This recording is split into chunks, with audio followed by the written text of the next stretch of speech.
My name's not Karen.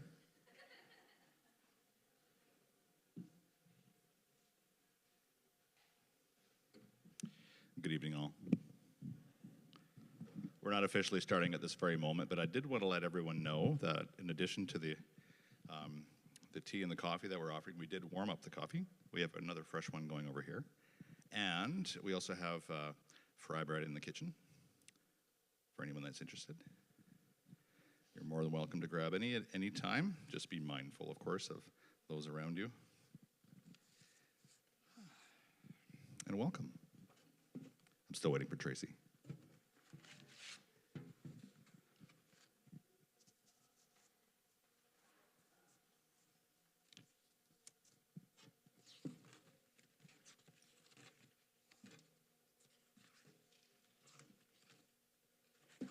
It's really nice to have people from all over, far and wide, here as well. There have been many, many people in and out of the building for the last few days. And I was a student here back in the 90s, so it's pretty neat to come back all these years later. And I don't know exactly who they are. I've only heard tell, but some of the students are Anauken babies from my generation. Not my babies. Positive. I didn't luck out. I was the only one, actually. I think just about of all 9 students, I think we all ended up with an Anauken baby. It's pretty cool, and a few actually. Some of the couples are still together, raising kids, and there's grandkids out there as well. It's one of the most beautiful things about this organization is that it doesn't matter if you're a student or if you're staff, or like me, a returning student as staff. I run Thetis Books. Is that it's like lifelong family, and that connection carries with us wherever we go. And even those that aren't necessarily a student or staff, like Andre here, I met him many, many moons ago. He had really impressive long hair and braids. Oh, it happens to us all, eh? So I caught up with the beard, but at any rate, we make those connections, and then many moons later, here we are. And even on the other side of the coin, on the other side of the river, of course, everything being cowboys and Indians, Wendy walked back into my life this evening. I haven't seen her for a few years, and she's the sister of an old friend of mine that I roomed with and I'm still friends with after all these years as well. And again, without Anauken, I wouldn't have had the blessing of meeting Wendy, who's a rather Here we are. Welcome. My name is Graham Angus. My mother was Sharon Prue Turner. My father was Miles Rodney McDonald. Never got to know him too well. Bill Angus came along when I was about 3 and a half, and he's the guy that I call Dad. He adopted me. My family is from many different places. I'm 17th generation on the family tree that was kept since our family came to North America. The closest contact we have to community was in the 30s. My grandmother was Scooped, and that was Ganasatake. So we identify as Métis, but also as Mohawk. So welcome. Welcome to We Are Story, an evening with Greg Scofield. I'm so pleased to welcome you all to the Anauken Gathering Space. It was April of 2019 that we held our last in-person gathering. When COVID arrived in 2020, we ended all public visits and gatherings, as you all are familiar with. And as you know, we consider all our students as family, our Anauken family. When we transitioned to online classes in the fall of 2000, our NIPAT learners became online family members. And it's beautiful to see those connections, even though we're not face-to-face. Hearing some of the testimony from some of the performers earlier, it's great to see that connection was made. It really feeds the spirit. We held virtual art shows, readings, and end-of-year celebrations. And it was in the fall of 2022 that Anauken cautiously began to host gatherings and events. And tonight, we open our doors, our arms, and our hearts to all of you beautiful people who have come to enjoy the words and stories from Indigenous literary icon Gregory Scofield and to hear creative writings from our second-year graduates at the Naukin Center NIPAT program. The National Indigenous Professional Artist Training Program began in 2001, and we had our first graduating class in 2003. NIPAT is a 2-year online arts program that offers Indigenous instructors and mentors to Indigenous artists who take writing, various arts, performance, and professional development classes. Throughout the school year, mentors visit the classrooms to share their stories and knowledge. Gregory Scofield was a regular guest of the mentorship program in the contact years, and he impacted many creative writers at Naukin Center. 20 years and 100 graduates later, the NIPAT program is going stronger than ever in the online format. And we are so proud of our Naukin family and are thrilled by their journey as Indigenous artists. We also take great pride in those graduates who chose other careers to follow. In April, 6 more Indigenous artists will graduate with a NIPAT diploma from a Naukin Center and a certificate in Foundations of Fine Arts from our affiliate, the University of Victoria. Indeed. Kiwa. To start our evening, 3 members of our second-year NIPAT learners will share readings from the writing classes. Creative writing instructors this year are Karen Olson, Catherine Pierre, and Cynthia Jim.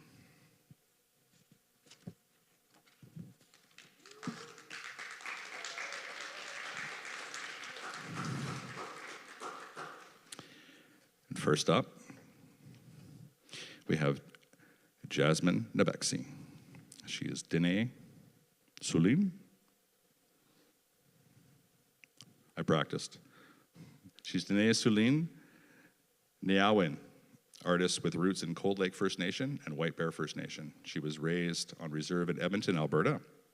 A proud mother of 3, Jasmine currently lives in Manning, Alberta. In summer and autumn, she loves camping and being out in nature where she can flesh, scrape, and tan moose hides. Winter is when she beads and creates mucklucks, moccasins, earrings, pins, and other small art pieces. In her art practices, she uses caribou hair, smoked moose hide, porcupine quills, dentalium shells, and beads. Jasmine's early life was a challenge. An accident at an early age left her with multiple injuries, and she had to learn and walk and hear again. Being a homeless youth, she was introduced to underground hip-hop.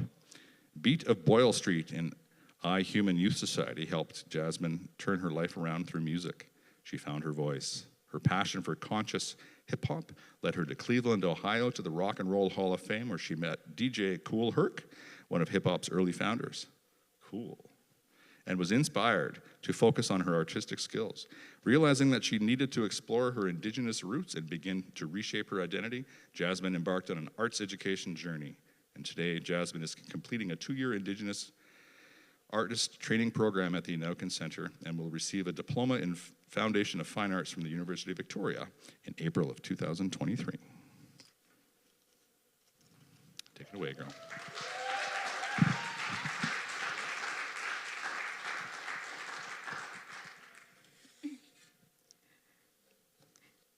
Tanse. The first poem I'm going to read is called Gift to Heal My Heart. I long to return to the lake, to the lands where my great-grandma lived, where she thrived. I long to escape from the overpowering of materialism, the capitalism that devours our lands.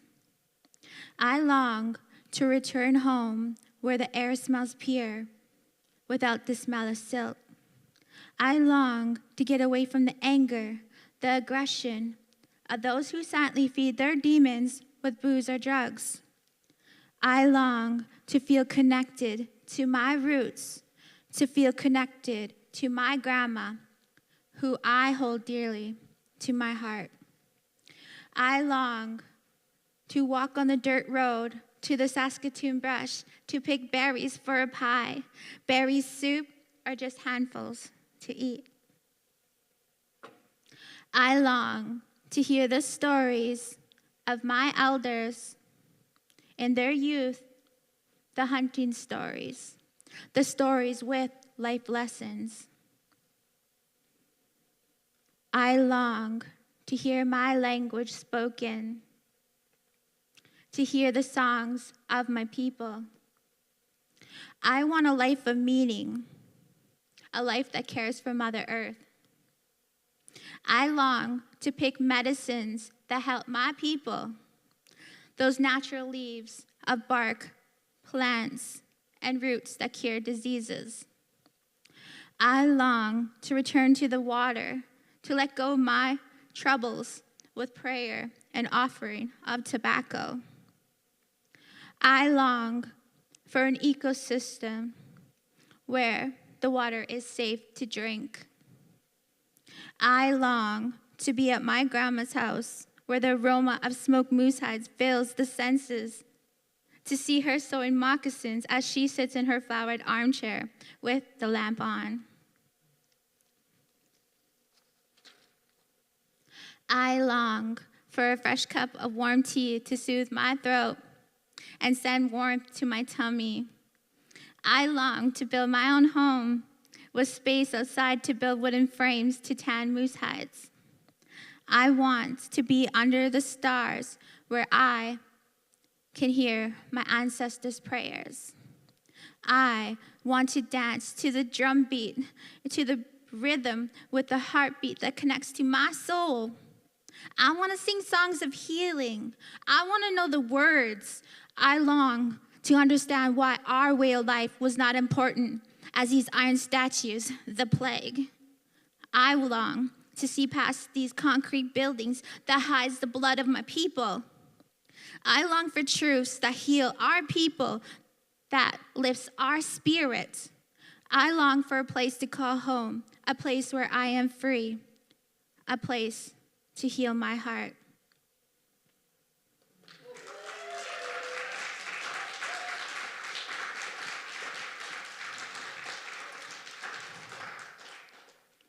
I do exist.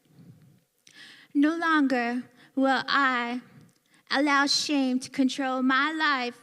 I allow the unfiltered, unspoken, raw version of me to resurface. I do exist.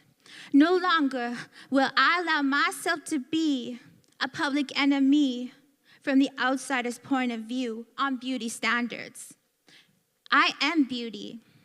I do exist.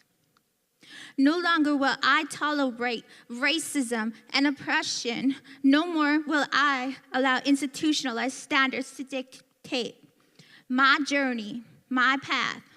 I stand for my beliefs. I stand in honor of me. I do exist.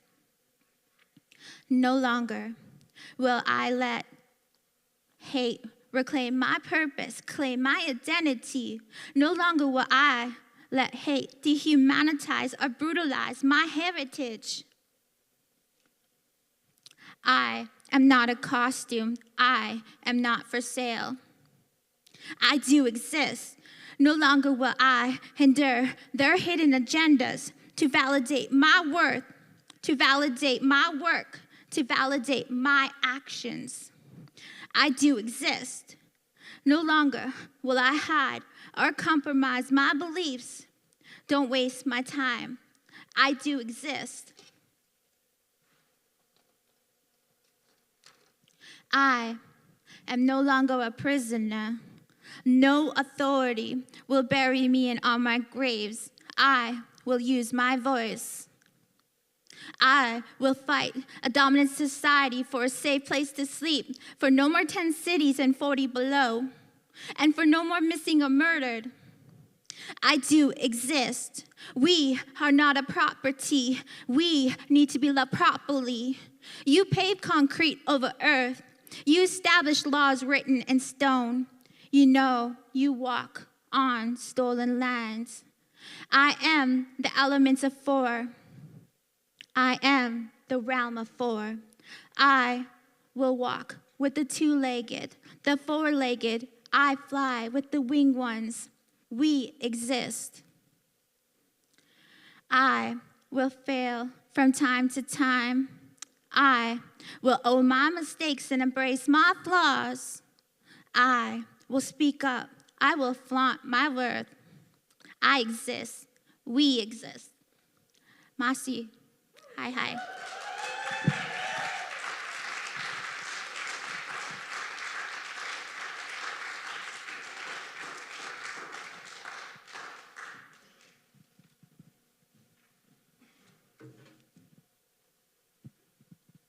Thank you, Jasmine. That was brilliant.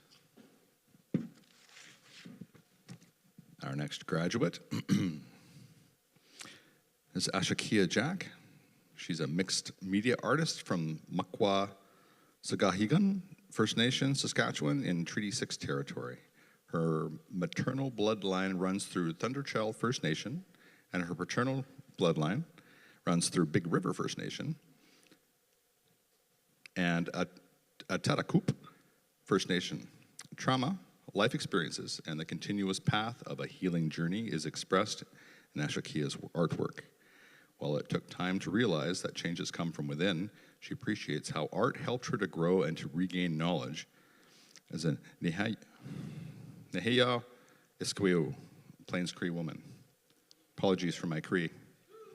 I'm working on it. My sister married Cree, so I actually catch crap when I go home. I get awas all the time. When she entered the world of art, it was for healing. As Ashakia progressed on a creative journey, she became more serious about her future as an artist. Since attending the NIPRAT program at Anaukin Center, Ashakia's creative world expanded beyond anything she ever dreamed of. The opportunity opened doors, as well as closing them on whatever had been pulling her back. And she writes, "Our circle is not only about learning art practices. Our circle is strengthened by the people in the program and the environment we have created together. In this online course, I've been welcomed into this huge family of artists with open arms. All these women are my aunties. All have guided me through the beginning of a new era in my life, and I am truly honored." Ashakia's greatest hope is to show youth and anyone who needs to hear it that no matter what they do in life, everyone deserves a second chance. And her message of hope is, trust in your spirit to get out there. You are a powerful being. Every human deserves to know and to find out who they are, what they can accomplish in this lifetime. Sound words.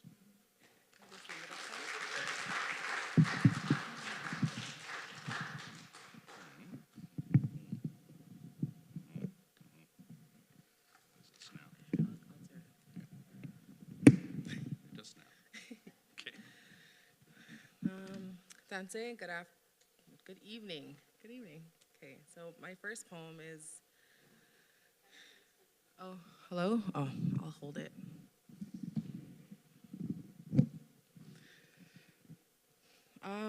So my name is Ashakia Jack, Tanse, good evening. My first poem is a longing poem about my grandpa.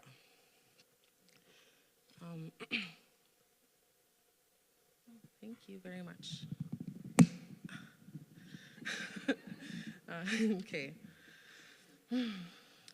When I began to love myself, I longed for a sense of home. Those moments driving on endless highways, wondering when we will reach the hazy water on the road. Hours spent staring into the depths of the pine, birch, and shrubs, all the while hoping to see a Sasquatch. As the sun shines overhead, I search for two distinctive phone towers in the distance. The moment I saw those towers, we have reached the big curve that signals the upcoming 3 hills we drive. We drive over the first one. There's Grandpa's tower. Butterflies flutter in the pit of my stomach. We go over the second hill. Grandma used to work down the long road, I shout out the passenger window. We drive over the hill 3, and now I'm rushing to get my books and Barbie dolls into my bag. I shove my shoes into my I shove my feet into my shoes as fast as I can and look out the window so I don't miss seeing if Grandpa's round sign, Fraser's Museum, says open or closed. My heart fills with excitement. I long to jump out of the vehicle and run inside to see 2 blissful, beautiful smiles and get those warm, wonderful hugs that only grandparents can give. As the car slows down to make a right turn, I feel like Dad is going slower on purpose to agonize me. Or maybe he's using up time to build the excitement. I'm overflowed with joy at the sight of the decorated rocks that once used to scare me with their big painted red and white smiles and those crazy black, yellow, and white eyes. Now they give me comfort. They are my knights guarding the king and queen's castle. Over there, a huge tractor tires painted black and white, and a 6-foot-high brick tower looms over the yard. The tower is a family project which I never understood until one day I climbed up to the top and I found it was covered in all different size handprints. When I put my small hand over Grandpa's and then over my dad's print, I was surprised at the difference. The winding gravel road goes towards the biggest and funniest rock in front of the museum. If I'm sitting behind Dad, I could see out. Oh, I'm sorry. I could see out.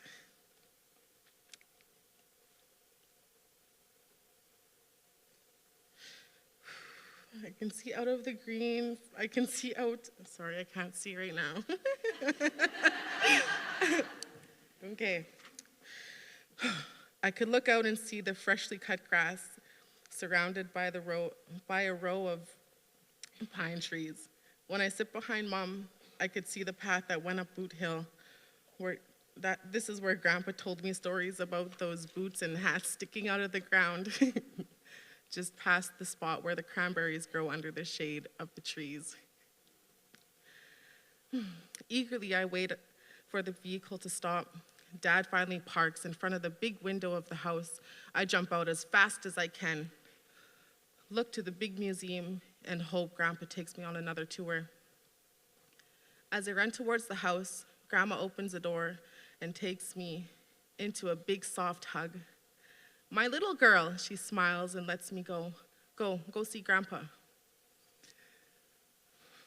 Grandpa is seated in the kitchen at the table next to the wood stove. The warm fragrance of smoke and fire and ash fills the room. As I walk past it, I also smell the familiar Dove soap aroma coming from the bathroom. Fresh bread sitting on the counter. My mouth waters at the sight. Grandpa sits on his chair wearing a plaid shirt, and on his head is a blue snapback hat that sits a little too high on the left, and to me seemed a little too small for a crown. Patiently waiting with his hands crossed in front of him, holding a clear plastic pill bottle filled with change. As I approach, I long to hear him say my pet name. He always called me my little nurse. I long to run to the tallest man I've ever known and to kiss the wrinkled cheek. I long to follow him into the museum and hear stories about all the wonderful things in there. I long to hear his creative and sometimes silly ideas for decorating the yard. I long to hear him ask, "Do you have a boyfriend yet?" Just one more time so I can answer his question. I long to hear Grandpa say he is proud of me. I wish my children could know him the way I knew him. I want to share my favorite memory of us. We were walking outside in the yard. Oh, shit. We were walking outside in the yard. Thank you. And we were walking outside in the yard. He has on a white plaid shirt with blue thin stripes, faded black slacks, and a fedora-style sun hat, laying crooked on his head, with his old man rubber boots, rubber boot shoes on, and a walking stick in his hand. We are ready to tackle some jobs. For an old man, he was a fast walker. "Okay, let's go," he says, and away he went. I'd run to keep up with him. When he attached the flags onto the flagpoles, I stand still and look up at the waving flags as he sings his quick version of "O Canada" that he came up with many years past. When our chores are done, we walk down to the fire pit overlooking the lake. The bright sun shines down, sparkling the lake. He sat down on a log with his hands resting on top of his walking stick, and I sat beside him. In the quiet of the day, we take in the sight before us. Across the shimmering lake lies a blanket of spruce and pine trees, as far as the eye could see. Even with a little breeze and a clear blue sky, the day feels still. Grandpa, such a collective soul with endless ideas for fun and interesting ways to decorate his yard.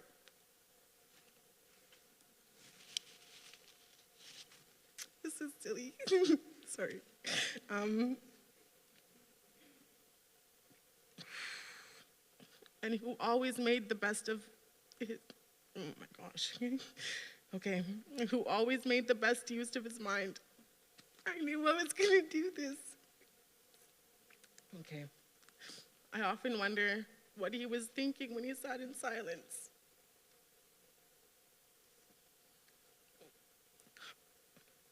Was he looking for someone or something?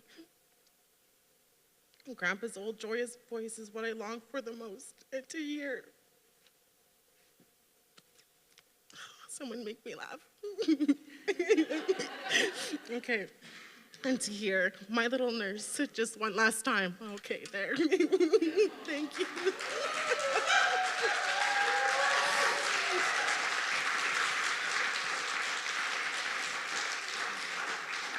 Okay. My next one is a little more fierce. It's not so sad.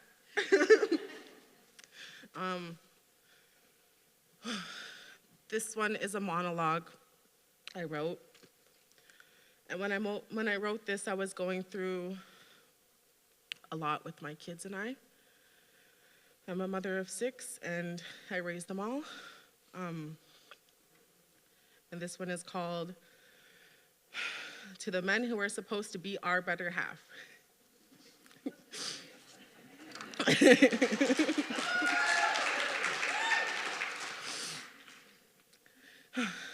When I see this world, I see my children with their great big hearts, proud of who they are. I also see pain buried in their eyes. Those young eyes have witnessed the unspeakable acts of a father. Yet somewhere beyond their pain and trauma, they found strength to forgive. When I was drowning in sorrow in my own blood, they released the anchor that kept me prisoner. When I thought, where did this resilience come from? I cried, and I realized it had come from me. I taught them to stand their ground.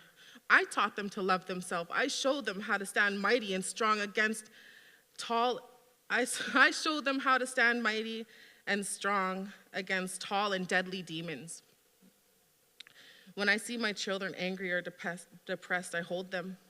I kiss their foreheads and I let them know they can always depend on me. I remind them they have a voice.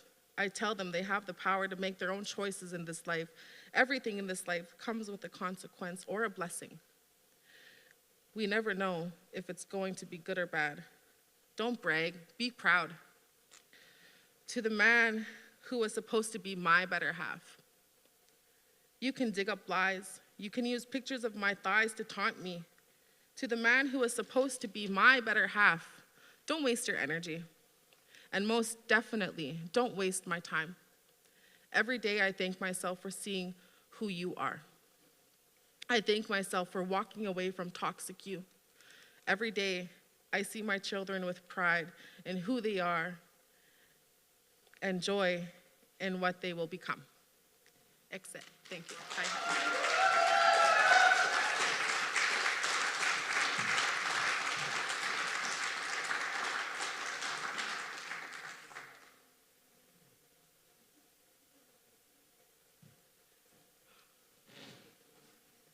Hi, Shakia.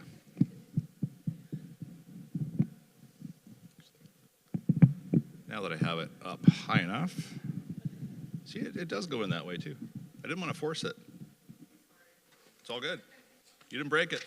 You fixed it.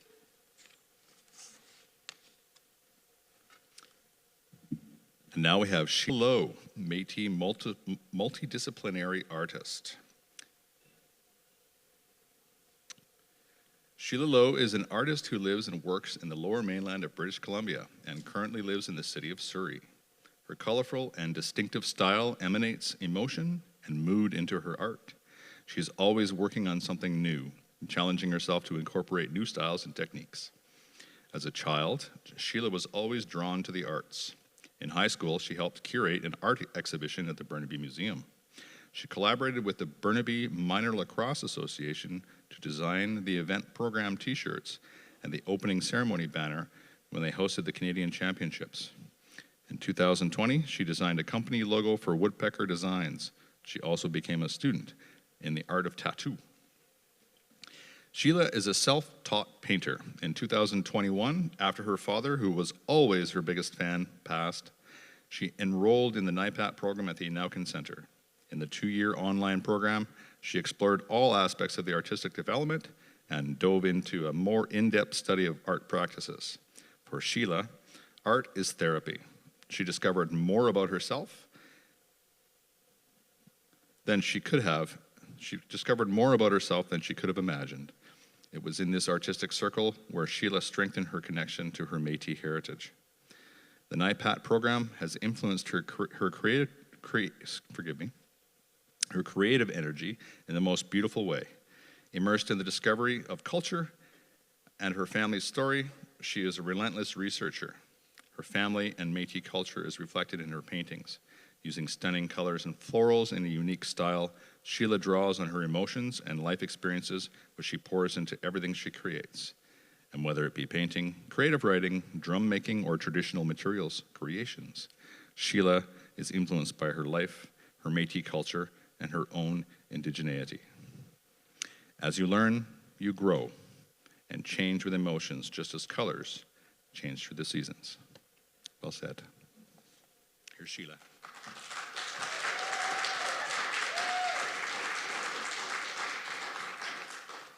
Forgive me, I'm pretty nervous.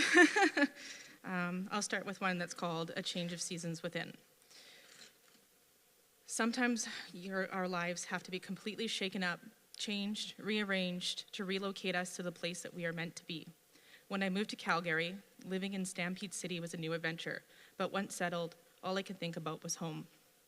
I long for the change of seasons. I long to hear leaves crunch under my feet, to smell the sugary smell of the maple. I long to see the subtle magic of green leaves change to vibrant shades of yellow, orange, and fiery red, then fade brown to those leaves to the ground. I long to see the snow-capped mountains in the distance, how I love the dazzling results when sunlight hits the snow and 1,000 diamonds sparkle and shine. I longed for rain, the delicious smell, the moment the first raindrops kiss the land. That is when the magic happens. I perhaps unconsciously breathe a little bit more deeply, and savor that wet, warm, earthy smell. I long for the briny smell of the ocean. The subtle scent of sea salt spray within the mist hits your skin, the sound of waves crashing to the tides rolling in. That first breath of fresh coastal air tastes as good as it feels. Just thinking about it, I sense the tension slip and slide off my body. Stampede City was meant to be a fresh start, a new adventure, a time to rediscover myself. Yet I often felt I was losing everything that made me enjoy life. I slowly realized that a change of location can't bring happiness. My happiness comes from within. Moving cities, provinces, and putting distance between my problems only brought me closer to the self-realization that while I could run from a place, I can run from a person. I could not run from the thoughts within my mind. So many sleepless nights, I could not turn my brain off, nightmares that startled me awake. My body tangled up in sweat-stained sheets, my hands on my chest to calm my breathing. That awful moment, I open my eyes and pray I haven't disturbed someone else's sleep. Stampede City became a place of nightmares. I drank alcohol to numb the pain that no one else could see. My fake smile and liquid courage hid the broken shell of a person I had become. Instead of a fresh start, a new me Calgary was the place I lost the person I used to be. 6 years of tears, broken friendships, failed love stories, and too many lonely nights where I pretended to be the life of the party. This meant I loved myself, right? 6 long years I longed for family and the change of seasons. I longed to shed the hurt and move past the feelings of losing Mike. 6 years to realize I needed to be at home to face the truth of losing him. 6 years of longing for the change of seasons within myself. I struggled to find a way to walk through life without my partner, my lover, my confidant, my Mike. Grief and loss are strange. As I change and grow, I'm able to shed those emotions along the way. When faced with the loss of my father, I was glad this time I was home. I am home. I am where I need to be as I go through the new challenges of loss. I won't run. I won't hide. I will watch the leaves change and colors fall to the ground next to the ocean as I look up at the snow-capped mountains. I will breathe in the loss and allow my emotions to run wild. I will grieve. As I change and grow, I shed my emotions through a change of seasons inside of me. I will learn to walk this life without the most important man in my life. The most important man in my life. World, be kind to me as I maneuver this new season of life.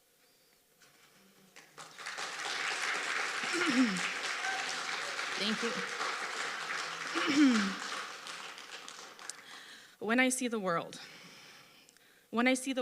I see good versus evil. A world stuck in limbo, people have both good and evil, a tug-of-war that the universe holds. Looking through a lens shaped by my personal experiences, I might seem jaded, as I have seen loss, poverty, addiction, death, even murder. I don't let these things stop me from seeing the beauty the world holds. I wear my heart on my sleeve, even though I protect myself, what people seem to call resting bitch face. Some people find me hard to approach. It's not true. I'm just protecting my oversensitive self. I've always walked on the wild side of life. I'm outspoken, I'm loud, and I'm attracted to the bad boys in life. At 23, when most people are starting their life together and planning their future, mine was crumbling around me. The love of my life was taken from this world, and no one seemed to understand or know how to help me. I saw a world filled with so much hatred. This world was ruled by the criminal world. Jail, lawyers, drug users, drug dealers, gangbangers, hardened thugs, unregistered and stolen guns on the streets. This is the world that murdered my love. This is the world that stole my father and my uncle. This is the world that swallowed up and destroyed and taken so many of my friends. Someone once said to me, when you remove the curtains of hate, you open the window of love. Can good exist without evil? Good and evil do not cancel each other out like fire and water. They are somehow equal or of equal value like water and oil. Questions come to me. Did I need to go through the struggles of the evil in this world to open my eyes to the good? Does good and evil exist within each other of all of us? When I look through the lens that has been shaped by my personal experiences, I see the good. I see my sister, who I love dearly and raised when it became necessary. She helped me become the woman that's standing here today. My nieces, who make me smile daily. I see clearly who my family and friends are. I see teachers who give me opportunities and grow and learn. I see how my love of traveling has taken me to faraway places, to take in culture and lands unseen. In those moments of pure sight, my sensitive heart beats a little slower and I breathe a little bit deeper. I no longer feel the pain. Today, I live in the moment. Today, I often smile. Today, I feel grateful for all the life lessons, both good and evil. That made me who I am today. Today, I see a strong Métis woman every time I look at myself.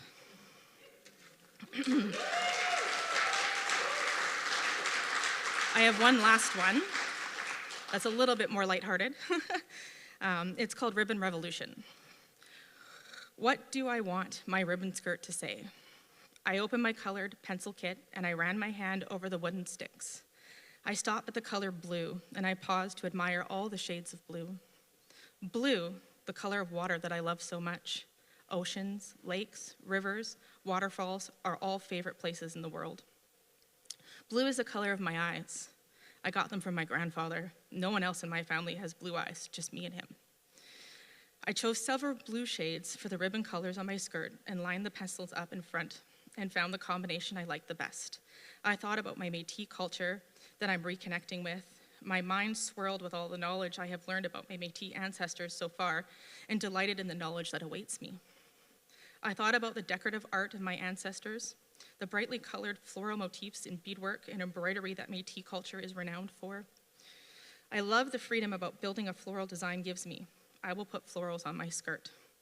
That would be embroidered on. I sketched out how I wanted the flowers to look, up one side of the skirt, on the front. How would I connect them? How many would I put on? Next, I thought about the fabric. Do I want a design, a solid color? I decided on dots. Little white dots on burgundy fabric. The dots represent memories and lessons in my life, as well as those are still yet to come. Looking at my skirt, I feel pride. I will wear my ribbon skirt proudly, in the knowledge, understanding, and belief that I have a right to wear it. I will wear the skirt to honor my Métis ancestors who couldn't wear one because they were forced to hide who they were. I won't be afraid to show my culture. I will wear my ribbon skirt knowing my ancestors, family, friends, and teachers are proud of me. I know who I am. I know who I am becoming on this journey to reconnect with my culture. I have found my Indigenous spirit. Thank you so much.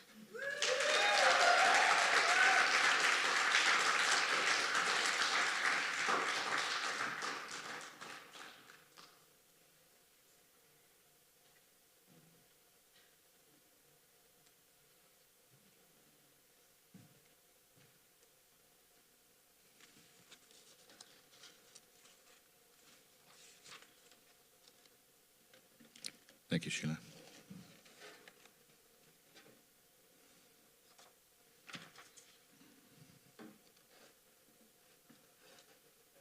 And now, it is my distinct pleasure to welcome Gregory Scofield.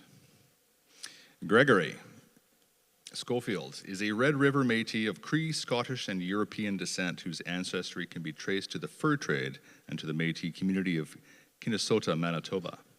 Before joining the University of Victoria Department of Writing, his illustrious teaching career in creative writing includes Brandon University, Emily Carr University of Art and Design, Alberta University of the Arts, and Laurentian University. He served as writer-in-residence at the University of Manitoba, University of Winnipeg, and Memorial University in Newfoundland. Greg's debut collection of poetry, The Gathering, Stones for the Medicine Wheel, won him the Dorothy Livesay Poetry Prize in 1994. He has since published 7 volumes of poetry, including Witness, I Am.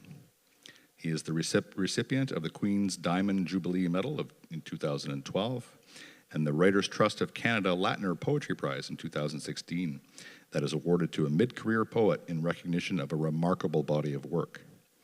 Gregory's first memoir, Thunder Through My Veins, published by Doubleday Canada and Anchor Books, was republished in the fall of 2019. And further to writing and teaching, Gregory Scofield is also a skilled beadwork artist and creates in the medium of traditional Métis arts. He continues to assemble a collection of mid to late 19th century Cree Métis artifacts, which are used as learning and teaching pieces.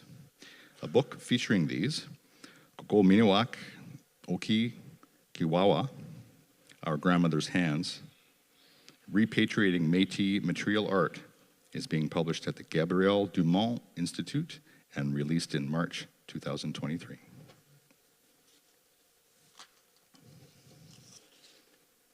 So without any further ado, come on up, Greg.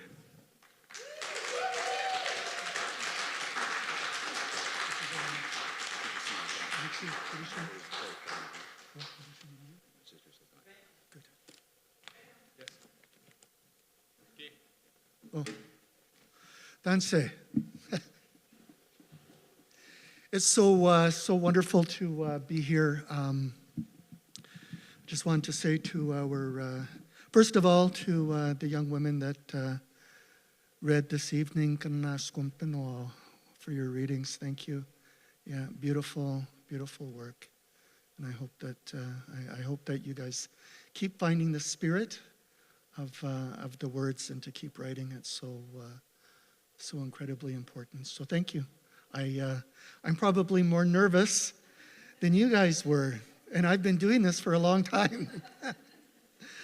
It's wonderful to be here.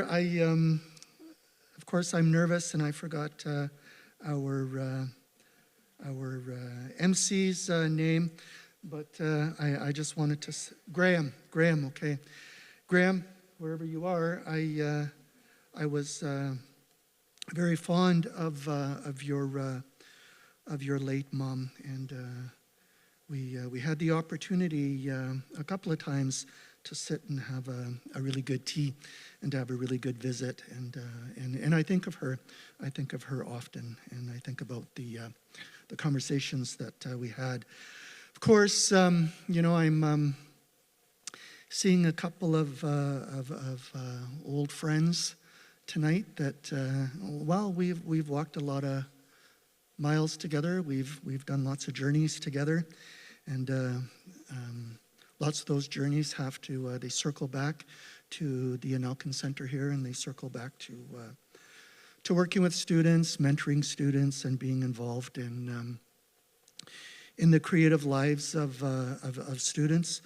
So it's wonderful. It's always amazing to kind of come back around, and I don't know if it's like every 10, 15, even 20 years sometimes of circling around, and we see each other again, and we just kind of pick up where things have left off.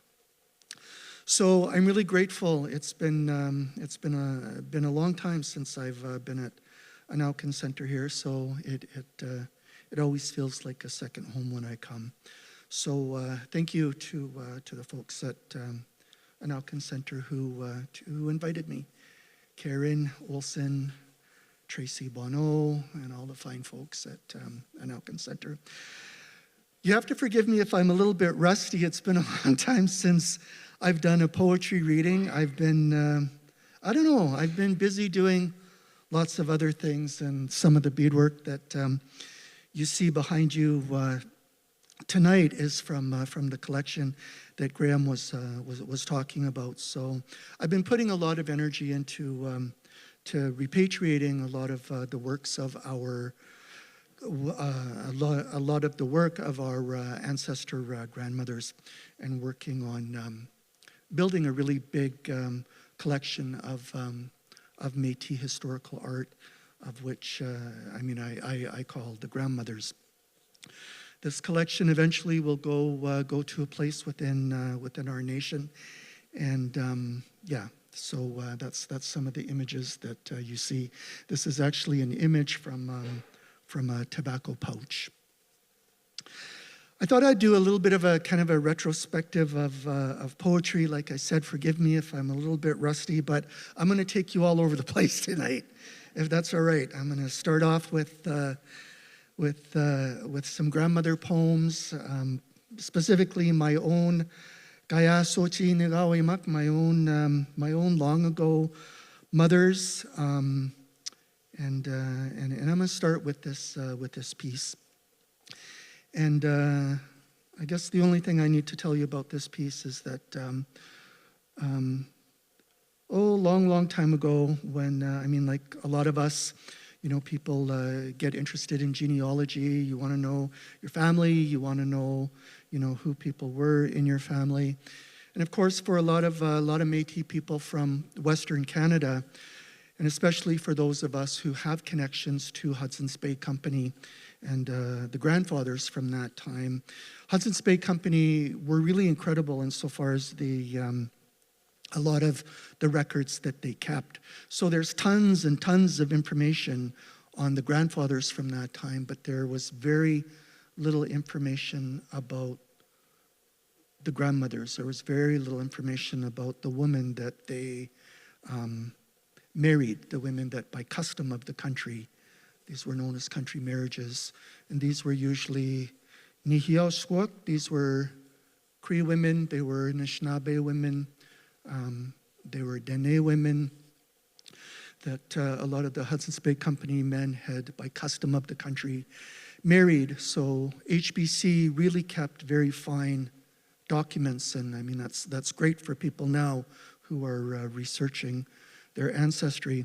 However, there's very, very little information about the women, and you know, at points within at least the information that I was getting on my grandfathers, it would say things like married Indian woman Sarah, married Christiana Cree, and that's all it would say about the women. So I wanted to have a conversation with those kaya sochi nigawimak, which I say are those long ago grandmothers, and this was a conversation that I found myself having with them.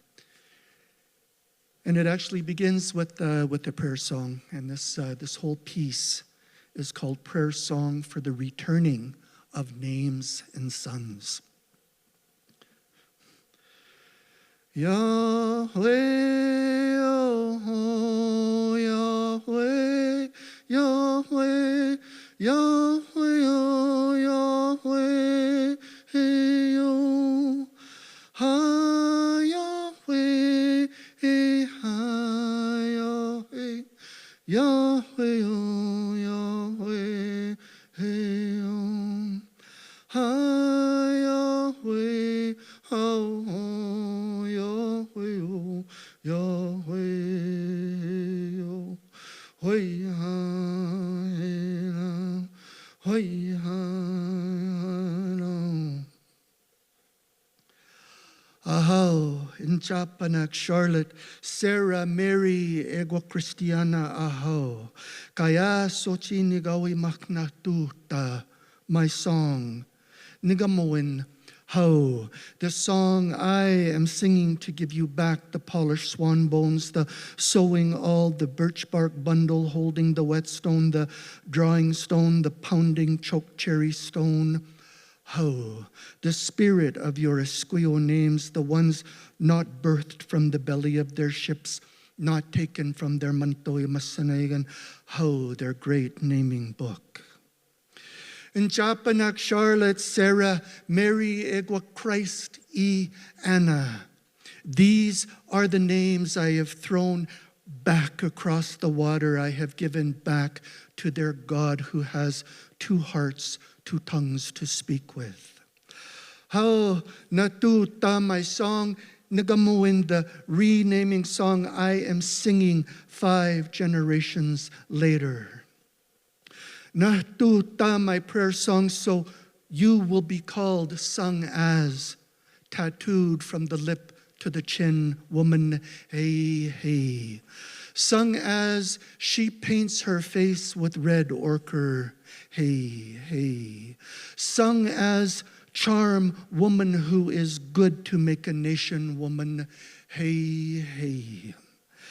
I give you back in Chapanak the names to name the names of bones, Oskana. You laid down to build them a house. Ho, the blood, Miko, and warm earth skin, Aski, that built them an empire. Natuta, my song, Nagamuin, my prayer song, I am singing to bring back your stolen sons, whose sons and their missing bones are unsung geese lost in a country across the water. In Chapanak, I have thrown back your names, Namoy Kiwao, Charlotte, Sarah, Mary, Egwa Christiana, Namoy Kakyao Munia Skuwak, Ahaw, in Chapanak Kayaso Chi Nigawimak, Natuta, my song, Nigamuin, this prayer song I am singing, hey, hey.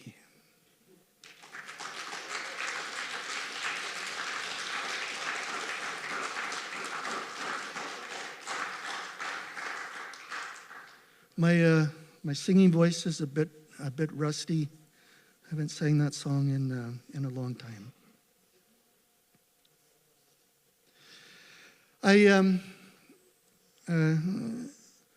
This piece really, well, it's a story. I probably don't need to tell you much about it. Really, I think the only thing I need to tell you about this piece is that Long time ago, when I first started writing, and I was very fortunate to have been mentored by some really incredible Canadian poets. And as a young man, when I had first started writing, I was being invited to a lot of events where there were, all of these very well-known Canadian poets, and here I was, just this very kind of new poet, very nervous and really not not confident at all. And I had been invited to an evening. This was over on Vancouver Island. This was a long, long time ago. And it was supposed to be an evening of erotic poetry. So there were all these poets from across Canada that had come to this event. And people were supposed to be reading poems, what were deemed as erotic poems from poets that they had admired. And a very well-known, about halfway kind of through the evening, a very well-known Canadian poet got up, and he had read this poem that it was a really, really awful poem. And as he was reading this piece, I realized as a young man, and specifically as a young Métis man, that I didn't belong in that group. And this is part of this story. It's called Conversation with the Poet Who Didn't Know My Auntie. A few years ago, at a reading of erotic poetry, a poet read a poem by another poet about a toothless Eskimo woman in a bar looking for anyone to buy her a drink, and what she did, what that Eskimo woman did for a drink. Long ago, when my auntie was no longer mean man's wife, punching bag woman as she was called, she met a Muniao, a white man. He was the one that called her good cooking day woman, or good laundry day woman, or sometimes good with the money day woman. Now, my auntie had TB in her lungs, which took her from Edmonton down to a hospital in Vancouver. I used to hear about it at that time. It must have been hard for her.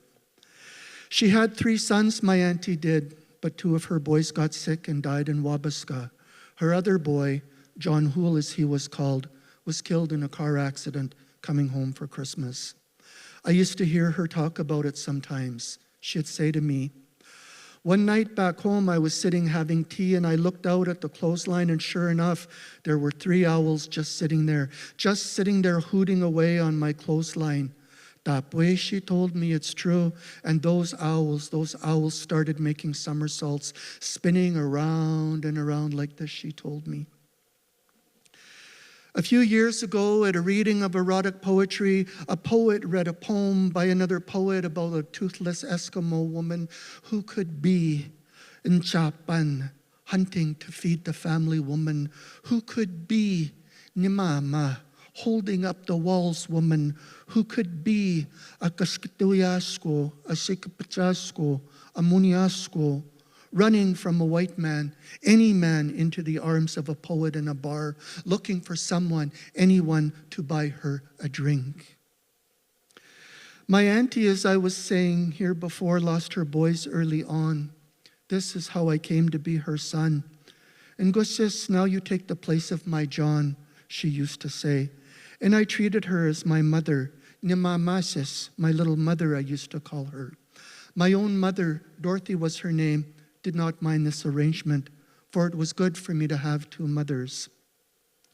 It was these women who raised me by themselves. They were poor, my mothers, but it did not seem to matter. There were many things to keep a young boy occupied: books, music, stories, and beadwork. I recall one time watching my auntie sew some moccasins. So interested was I that I kept moving closer and closer to her work. She did not seem to mind this. Now, my little mother used to sew with very long threads, and her needle would move very quickly. But this time I did not pay attention, so engrossed with her work I was. She must have known this, for she took her saponigan, that needle, and poked me right on the nose. Awasma, good, she said. Go on, big nose, that's what she told me. A few years ago, at a reading of erotic poetry, a poet read a poem by another poet about a toothless Eskimo woman. She was fat, a seal for the taking. She was dirty, a bag of muskox bones crawling with lice. She was dumb. Her language click, click made people laugh. She was looking for someone, anyone, to buy her a drink. I will not say my mothers did not have trouble with drinking or they did not lose days keeping the house in order. It's true, they had weaknesses here and there, just like other people. And as far as my little mother goes, though she loved me a great deal, she did not ever get over losing her boys. I guess that's why today I speak so proudly of her, for she taught me many good things. A few years ago, at a reading of erotic poetry, a poet read a poem by another poet about a toothless Eskimo woman and what she did, that woman did for a drink. It was in a bar. It could be the one from my childhood.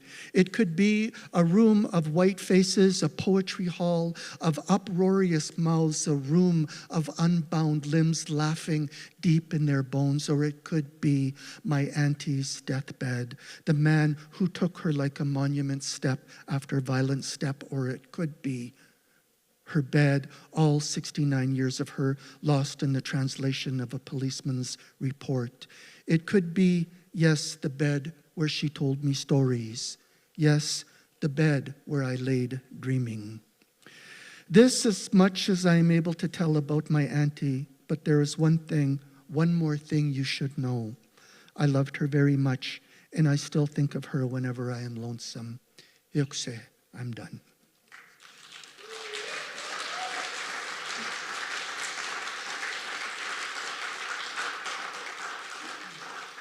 It's always hard to figure out what pieces to share, what pieces to read. But like I said, I'm kind of going all over the place tonight. This is I'm just going to read this piece. It's from a book called Witness I Am. For those of you who are old enough to remember who Billy Jack is, I don't know. Anybody? Anybody out there? You young people? Do you know who Billy Jack was? Okay, well, you're going to find out. He was real kick-ass. He was, and I'll tell you why he was kick-ass, okay? You ready? Okay. You listening? Okay. This is why Billy Jack was kick-ass. It's called This Is an Honor Song for Billy Jack. You guys are just going to be going and Googling him right now. I know you will. Okay, you ready? Okay. This is an honor song for Billy Jack, the only man who stepped up to raise me, the one good man who took my eyes, made me see beyond the walls of welfare housing, beyond the shame painting my mother's face. Step up, he took his right foot and he whopped them this side of their face. This is an honor song for Billy Jack, the only man who stepped up to protect me, the one decent man who took my terror, the scars from those who beat us. Watch his feet, boys. This is a snake bite ceremony. He is so above the law, he is going to whop you this side of your face. This is an honor song for Billy Jack, the only man who stepped up to show me how to take on the town, how to duck the put-downs, how to stand up for your people, how to think in Indian. This is an honor song for Billy Jack, the only man who stepped up to raise me, the one good man who took my hate and made me think how to take my words, sing them down, step up, boy, whop them this side of their face. This is an honor song for Billy Jack, the one good man who took my feet and made me feel the earth, made me plant my heels so I was one with the vibrations of this land. Step up, boy. This is an honor song for Billy Jack, the only man who stepped up to raise me, the one good man who took my hands and made me see. Each finger is a weapon of creation. Each toe is a memory of the earth that holds you.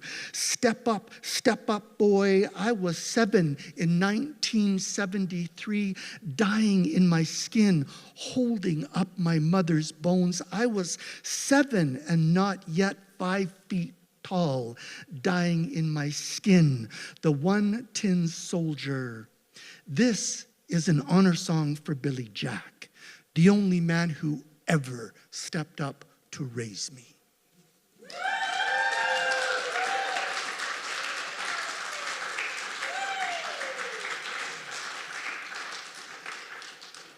Okay, thank you. Boy, Kim, you're right. It's just like getting on a bike. I was telling Kim earlier, I said, I'm nervous about reading. I haven't read in quite a long time. And she said, you'll get up on the stage. It's like riding a bike. Boy, eh? All right.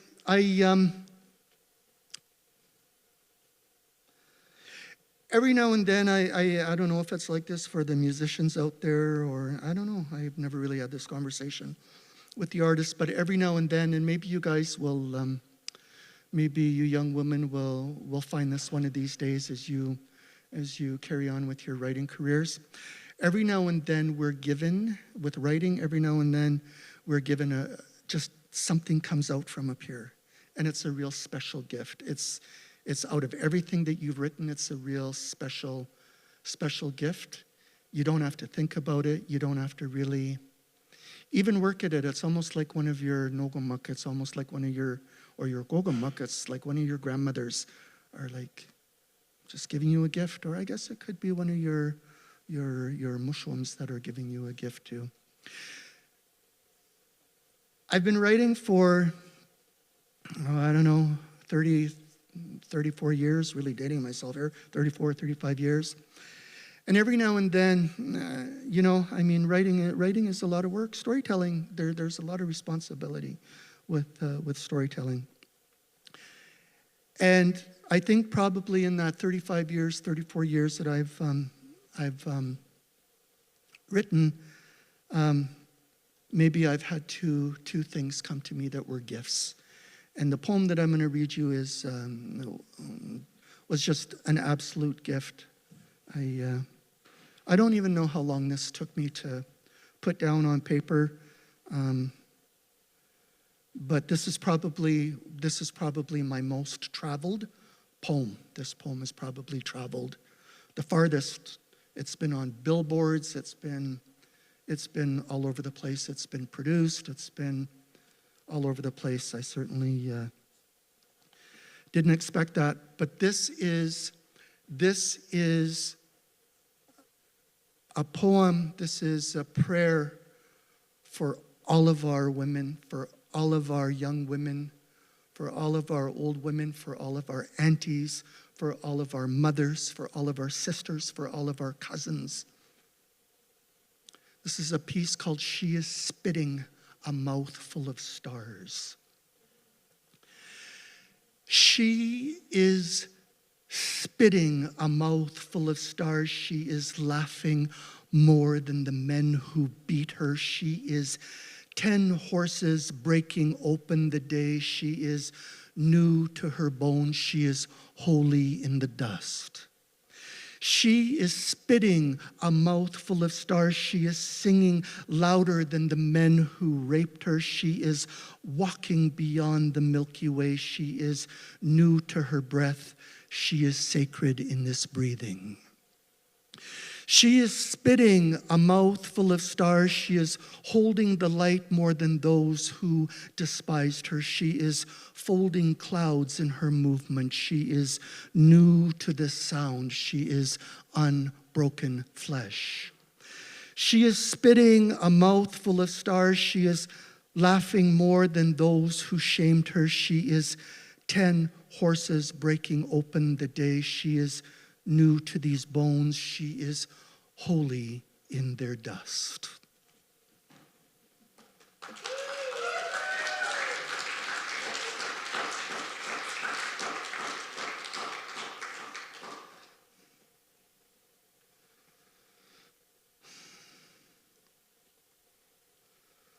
Okay, I thought I'd read some love poems. Kind of switching gears here. I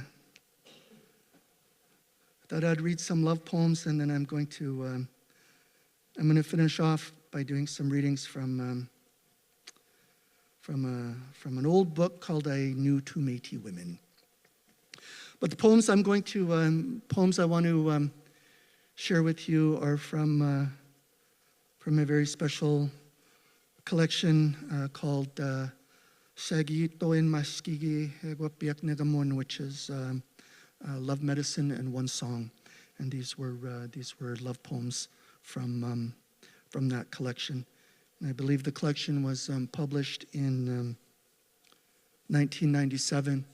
Very, very, very few things, 1997, very few things were being written insofar as kind of what is now being called kind of indigenous erotica, or even approaching stuff around sex or sexuality.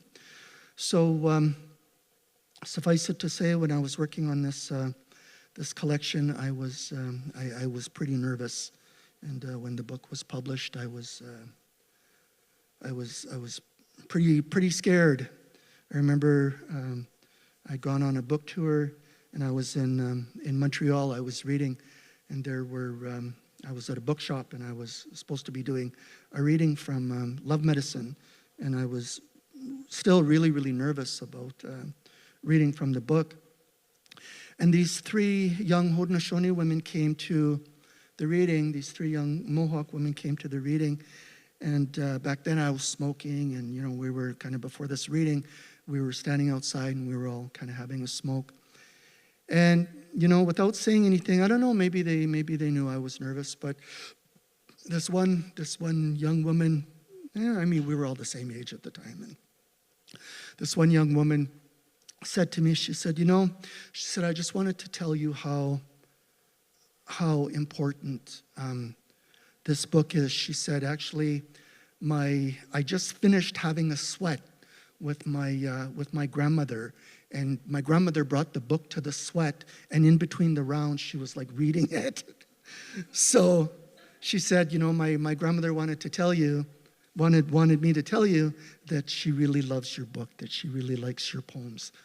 So I was like, okay, I can do this. My book's been to a sweat. Now I can stop sweating. Okay. Offering 1996. All right.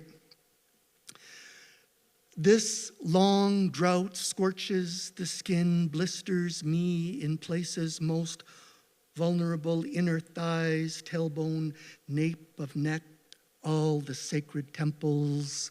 Since your body eclipsed, I have swallowed the moon, pretended light from others, and my bones did crack, and from my mouth grew many unhappy weeds. Where once were flutes and drums and songs, there is silence, incurable as the heart. Hopeless like your resurrection, I breathe all my breath to conjure what I hold most sacred. Your full, coaxing mouth, the two perfect moles I've named and kissed, the backs of your legs, that smooth dip between your cheeks, the musk from the shell of your arms, which left underwater is a potion, a drug lulling me to dizziness, lifting me upward like sage and cedar, singing to the heavens, singing to guide you home.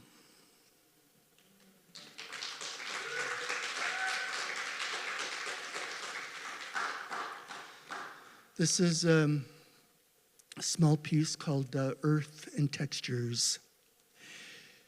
She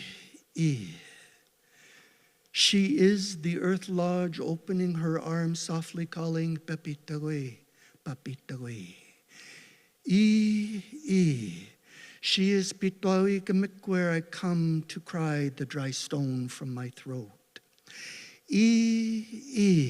She is earth medicine ties hanging from trees, a sacred moon mother birthing stars for my dream path.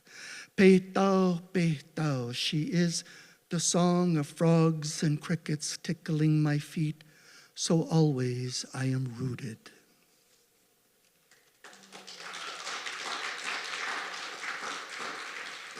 Okay, I have one more love poem, and then I'll move on.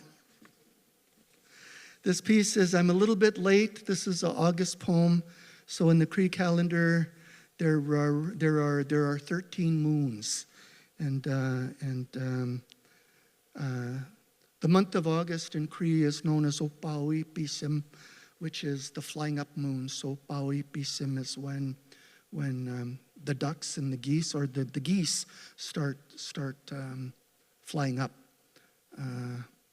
Paskawi Pisim in July is the molting moon, when they start losing their feathers, and then those have grown back. Opawi Pisim, by August, they're getting ready to start their journey. Opawi Pisim, August, the flying up moon.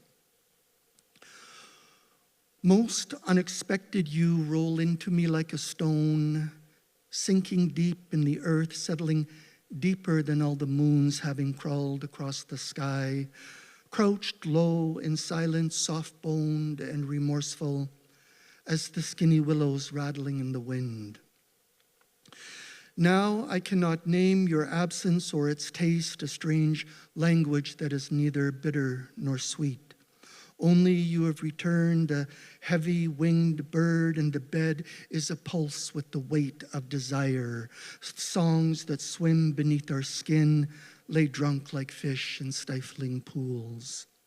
Though this longing is no secret, you hold it close, press into me, helpless against your shame.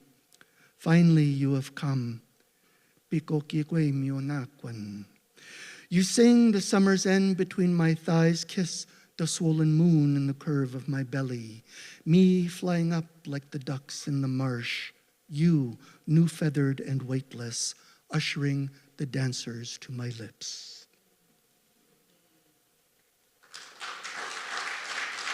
Okay. I'm going to finish off with some completely different poems. These are more kind of storytelling poems. And I'm going to finish off with these. The poems that I'm going to read are from they're poems that were in a book called I Knew Two Métis Women, and that book was published in 1999. And the book originally had, I grew up with a lot of old country music. So I grew up with, and I mean, I'm talking really old country music. I grew up with things like the Carter Family, Jimmy Rogers, more kind of Canadian, Hank Snow, of course, Hank Williams. We start kind of moving, Loretta Lynn. But mostly I grew up with a lot of the real old country stuff. And I mean, of course, that was always my mom and my aunties drinking music. And, but you know what? It's like, as much as I hated at 4 o'clock in the morning, hearing records being scratched, and, the same song, like because the record was scratched, it wouldn't move. And it just kept repeating over and over. And, everybody would be passed out. And I'd have to go downstairs. And I'd be like with the needle. But you know what? As I got older, I went out and I bought all those CDs. I've got like a huge CD collection of like the Carter Family. Kim, if you ever come to my house, like you can spend a month there just like listening to the Carter Family. Or Jimmy Rogers. You'll be like, holy shit, I didn't know Jimmy Rogers sang this. Okay, I'll give you an idea of some of the houses that I grew up in here, okay? All right. This is called Heart Food. And I'm going to dedicate this reading, I'm going to dedicate it to, what is your name again? Yeah, Sheila. So Sheila, this reading is for you. I'm going to dedicate this reading to you. So this is you'll understand why. Heart Food. Pine sol is the smell of home where handmade curtains trimmed with lace warmed winter windows, where baking bread loaves fat and soft as pillows hung under my nose, woke my taste buds to stewing moose meat and whipped potatoes, kissed my lips with sweet apple or cherry pie, where mugs of hot tea heaped with sugar, evaporated milk were later slurped at the table, strewn with glass beads, flower templates, and moccasin tongue scraps of smoked moose hide tanned out back of Carolyn's place and sent from Alberta, with old slacks, sweaters, and blouses that no longer fit, that hemmed and altered became like new like the second-hand dolls she washed and dressed in miniature petticoats, perfectly stitched dresses and boots, who jigged on the shelf to fiddle tunes, whose tiny hands clapped along to records or conducted her guitar songs long after I fell to sleep. The smell of pine sol, smoked moose hide, cinnamoned apples, etching their way silently into my knowing, running deeper than the blood, feeding my heart.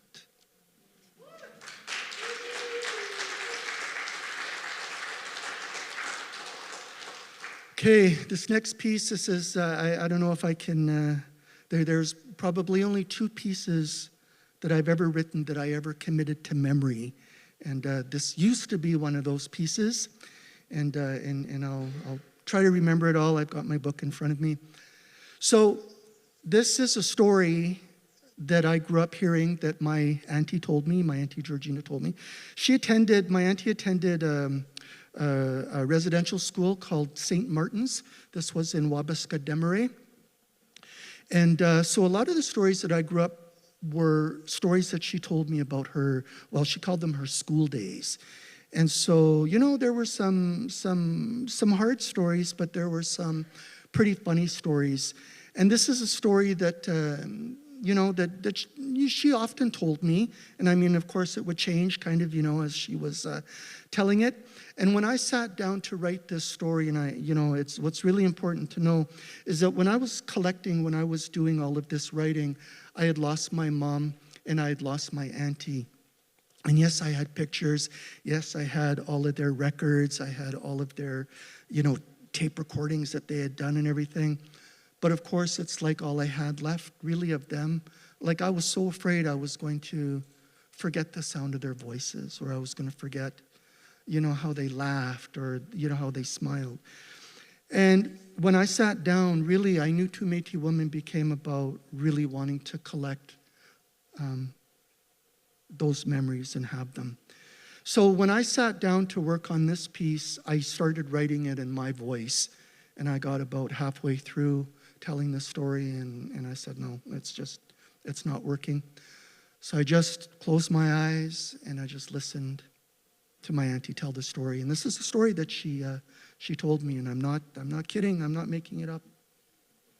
It's called Old Bad Agnes. Wah, wah. Auntie would roar between chipped teeth and slap her legs so the dogs jumped and barked. She told me, her father was a Swede, but boy, could she ever speak good Cree. One time we had to clean the chapel, and I says to her, hey, Agnes, I wonder what the father's always drinking. I don't know, she says, shrugging her shoulders like this. Well, it must be good, I says, because he's always drinking it. Maybe we should try some, huh? Oh, my, Georgie, she says, making a fat Coco's face. This is good. Wow, machimanto, I says to her, and grabbed that jug of wine. Well, the next thing you know, we forgot all about the chapel. Then that crazy thing started singing. Boy, oh boy, she sounded like a goddamn cat howling at the moon. Well, we finished off that jug and started on the next one. Hey, what about this song, I says. I don't care what they say, all the munya squisakita say. Well, that Agnes was laughing so hard she farted and falled over. Holy crap, next thing you know, that Sister Dennis came charging up to the altar and says, hey, you girls, what's going on in here? And that was that. Boy, did we ever catch hell. Her dad laughed about it, though. told everyone we got drunk on Christ's blood. Wow, guam chimanto she'd chuckle, lighting another cigarette. And there was the time we...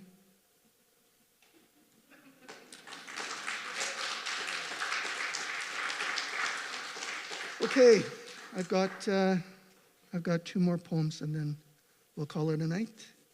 All right. Not all half-breed mothers. Not all half-breed mothers drink red rose, blue ribbon, Kelowna red, Labatt's blue. Not all half-breed mothers wear cowboy shirts or hats, flowers behind their ears, or moccasin sent from up north. Not all half-breed mothers crave wild meat, settle for hand-fed rabbits from Superstore.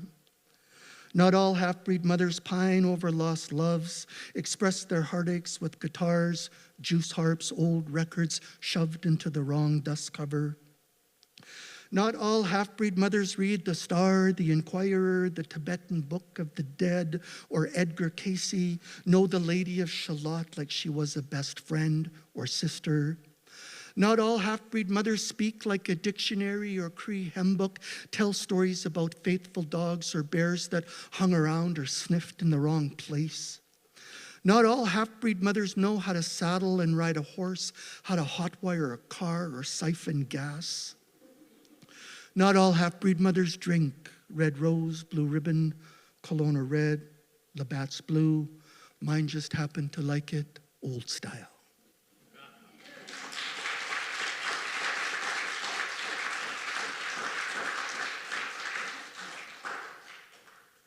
Okay, Kim, I have a poem for you. We'll call it a night. Kim Gucci, if folks don't know, who's an amazing musician and is busy with the festival happening here. Kim, this is for you. It's a bit of a longer poem. It's called Ode to the Greats, Northern Tribute. Live from the Grand Old Opry, Hank cooed in all his glory, sailed blue notes, fiddle strings over airwaves, pining lonesome, his cheating heart bursting through the voice box up north, long before paved roads and flushing toilets, long before the blues were reinvented, sung in a dozen shades of gray. Pale in comparison, those rockabilly crooners changed the soul, the heartland music up north before electric heat. They cuddled up to the wood stove, toes tapping along with Kitty, quivering old-time twang, her honky-tonk angels bush and back roads as Tennessee could ever be, crying blue as Amigo's guitar, longing sweetly strumming fingers long past sundown up north. A damn sight wild their generation, half crazy on homebrew, tuning hand-me-down guitars, feet stomping and lifting higher, breaking into jigs, sweeping plywood floors up north. Long before power lines, oil rigs burping underground, Patsy's syrup, voice, and sweet dreams flowed from maple trees, echoed far and wide, loons on the lake, crooning stars, pulling the moon down and through the voice box. Sarah A.P. and Maybelle picked auto harp strings, chimed Clinch Mountain bluegrass, lonely as muskeg reeds, spring frogs pitching into chorus, pining blue sky, orange, purple, crimson up north. When the wind picks up, blows sweet juniper through the tent flaps. The only thing to do is sing, sing, strum and sing. The northern lights, bright as Opryland, dancing the whole night through, they sang. Their generation sang, low and mean, the poor man's blues, richer than most up north. Before me, before all roads led down south, there was Heartland USA, tuned in and live on the voice box, Jimmy and Wilf, all the greats chiming their Opry Heidi-ho, calling all lonesome rangers to gather around the voice box up north. They sang and played long after the lights went down, long after the stage went silent. The greats immortalized on records that over time skipped and scratched, lifted me off to sleep down south. My greats, Those two homesick rounders spoke of the North, the glory days as if it were only yesterday, as if one small ocean could ever claim their spirits, untamed, sharp, and tuned as Hank's guitar. Thank you.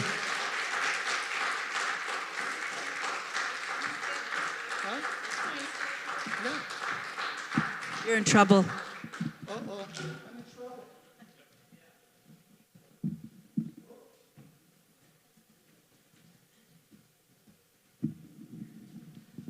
Catherine Jameson, Cynthia Jim, and Dr. Michelle Jack, can you join us up here? My name is Karen Olson. I'm head of the Creative Writing Department, and it was my honor and pleasure to produce this evening tonight with Gregory Scofield and our 3 graduates that are coming up in 2023.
Yeah, Greg.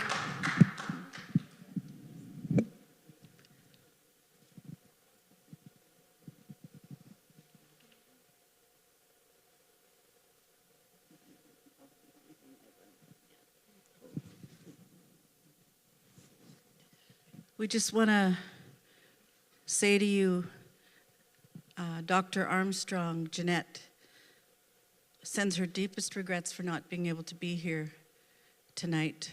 She and her husband, my stepdad, had to fly to Toronto. They're meeting with a group of elders that are talking about another epidemic that's happening. There's an increase in elders overdosing. And so they're meeting together to bring people together to talk about that as well. So she sends her regrets. She wants you to know that you're one of her heroes, and that was her words to you. So on behalf of the Inauken Center and our president, Brian Holmes from Upper Nicola, all of the ancestors that are here, lim lim for everything you do for your people, and our land. Wai'ihi.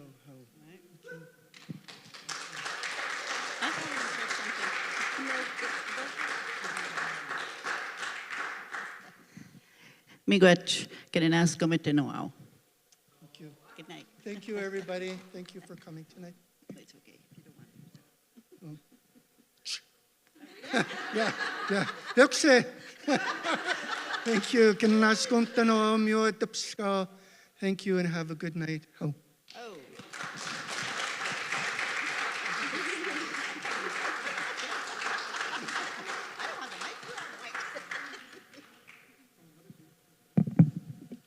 Damn.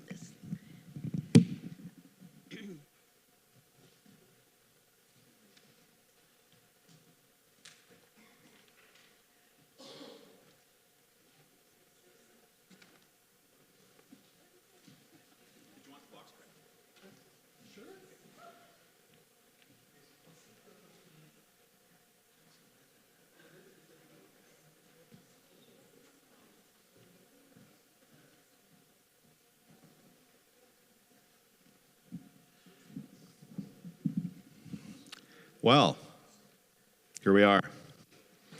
Thank you so much for coming, for absorbing all of this talent and the power of the Spirit from all of these creative people. And I hope that it has inspired you as well to create in whatever you do. It doesn't matter if it's writing or art or whatever.